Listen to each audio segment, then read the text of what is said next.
హైదరాబాద్లో హనుమాన్ జయంతి సందర్భంగా నిర్వహిస్తున్న హనుమాన్ శోభాయాత్ర ప్రారంభమైంది. గౌలిగూడలో ప్రారంభమైన ఈ యాత్ర తాడ్బండ్ వరకు కొనసాగనుంది. ఈ నేపథ్యంలో హనుమాన్ శోభాయాత్ర కొనసాగే మార్గంలో పోలీసులు ట్రాఫిక్ ఆంక్షలు విధించారు. ఉదయం నుంచి రాత్రి 8 గంటల వరకు ట్రాఫిక్ ఆంక్షలు అమల్లో ఉంటాయని తెలిపారు. హనుమాన్ శోభాయాత్ర గౌలిగూడలోని రామమందిరం వద్ద కాసేపటి క్రితమే ప్రారంభమైంది. తాడ్బండ్లోని హనుమాన్ మందిరం వరకు ఈ యాత్ర కొనసాగనుంది.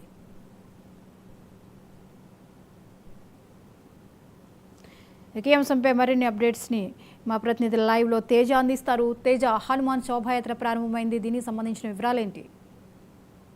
జ్యోతి, మనం చూస్తూనే ఉన్నాం. హనుమాన్ జయంతి వచ్చిందంటే చాలు హైదరాబాద్ నగర వ్యాప్తంగా కూడా కాషాయ జెండాలన్నీ కూడా రెపరెపలాడుతూ ఉంటాయి. ప్రతి రామ మందిరము, ప్రతి హనుమాన్ మందిరం కూడా చాలా శోభాయమానంగా కూడా సుందరంగా కూడా అలంకరించేటువంటి పరిస్థితులు కూడా మనం చూస్తూనే ఉన్నాం. ప్రస్తుతానికైతే గౌలిగూడ నుంచి తాడ్బంద్ వరకు ఈ రోజు ఉదయం 10 గంటలకైతే మాత్రం ప్రారంభమైంది. అంటే గత కొద్దిసేపటి క్రితమే గౌలిగూడ నుంచి హనుమాన్ శోభాయాత్ర అయితే ప్రారంభమైనటువంటి పరిస్థితి. హనుమాన్ శోభాయాత్ర అనేటువంటిది గౌలిగూడ దగ్గర నుంచి తాడ్బంద్ హనుమాన్ టెంపుల్ వరకు కూడా కొనసాగుతుంది. అయితే ప్రస్తుతం మన మార్గ మధ్యంలో కూడా ఈ శోభాయాత్ర చూపించే దాంట్లో భాగంగా ఎక్స్క్లూజివ్ గా మన 99 టీవీ ఛానల్ ప్రేక్షకుల కోసం మనం చూపించేటువంటి ప్రయత్నం చేస్తున్నాం. ప్రస్తుతం మార్గ మధ్యంలో ఒక హనుమాన్ టెంపుల్ దగ్గర అయితే మనం ఉన్నాము. ప్రస్తుతం ఇక్కడ ఉన్నటువంటి పరిస్థితి చూస్తే మాత్రం చాలా అంగరంగ వైభవంగా కూడా ప్రతి ఒక్క హనుమాన్ టెంపుల్ కూడా చాలా సుందరంగా కూడా అలంకరించారు.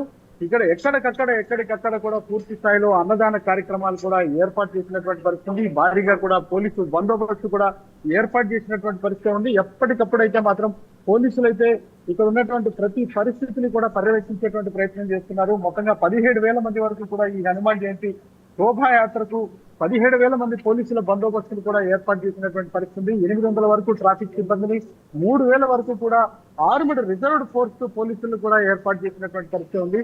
ఇదిగో మనం ఎక్స్క్లూజివ్ గా చూడొచ్చు. ఎందుకంటే ప్రతి హనుమాన్ టెంపుల్ దగ్గర, అంటే మన మార్గ మధ్యలో ఈ శోభాయాత్ర వెళ్ళేటువంటి దారిలో మార్గ మధ్యలో ప్రతి హనుమాన్ టెంపుల్ వద్ద కొన్ని స్పాట్ల వద్ద కూడా కొంతమంది మజ్జిగ ప్యాకెట్లను సప్లై చేస్తున్నారు, కొంతమంది ఆహార పొట్లాలను సప్లై చేస్తున్నారు, మరికొంతమంది మంచినీటి ప్యాకెట్లను సప్లై చేస్తున్నారు. కొన్ని చోట అన్నదాన కార్యక్రమాలను కూడా ఏర్పాటు చేస్తున్నారు. ఇప్పటికే గౌలిగూడ నుంచి అయితే మాత్రం ప్రారంభమైంది.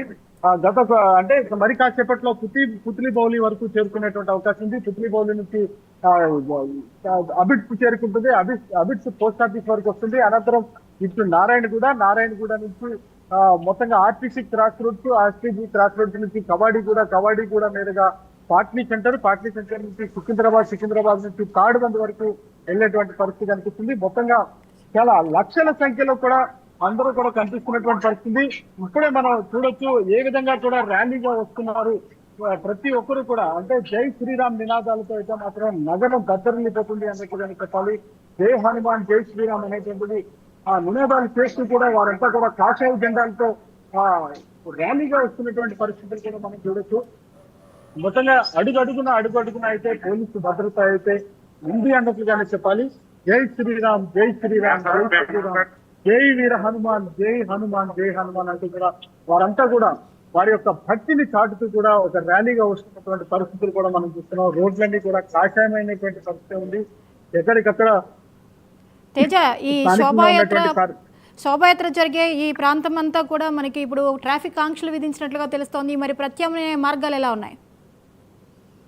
కరెక్ట్ జ్యోతి, ఎందుకంటే ట్రాఫిక్ ఆంక్షలు ఉన్నటువంటి నేపథ్యంలో నగరవాసులంతా కూడా సహకరించాలని చెప్పి ఇప్పటికే నగర కమిషనర్, హైదరాబాద్ నగర కమిషనర్, అదేవిధంగా రాచకొండ కమిషనర్, అంటే ఎందుకంటే అక్కడ ప్రాంతాల్లో కొన్ని, అదేవిధంగా రాచకొండకి సంబంధించినటువంటి కొన్ని ప్రాంతాల్లో కూడా ట్రాఫిక్ ఆంక్షలు ఉన్న నేపథ్యంలో మొత్తంగా అయితే మాత్రం పాట్నీ సెంటర్ దగ్గర, అదేవిధంగా ఇక్కడ కొన్ని దారి మళ్లింపులు అయితే అక్కడ ఏర్పాటు చేసినటువంటి పరిస్థితులు. ఎందుకంటే శోభాయాత్ర జరిగేటువంటి దానికి ఏ విధమైనటువంటి ఇబ్బంది లేకుండా ట్రాఫిక్ వాహనదారులకు కూడా ఎటువంటి అంతరాయం కలగకుండా కూడా చాలా భారీ కట్టుదిట్టమైనటువంటి భద్రతా ఏర్పాట్లే చేశారు. ఎప్పటికప్పుడు సీసీ కెమెరాలో, అదేవిధంగా డ్రోన్ కెమెరాలతో కూడా పర్యవేక్షిస్తున్నారు అన్నట్లుగానే చెప్పాలి Jyothi. Right, thank you Teja.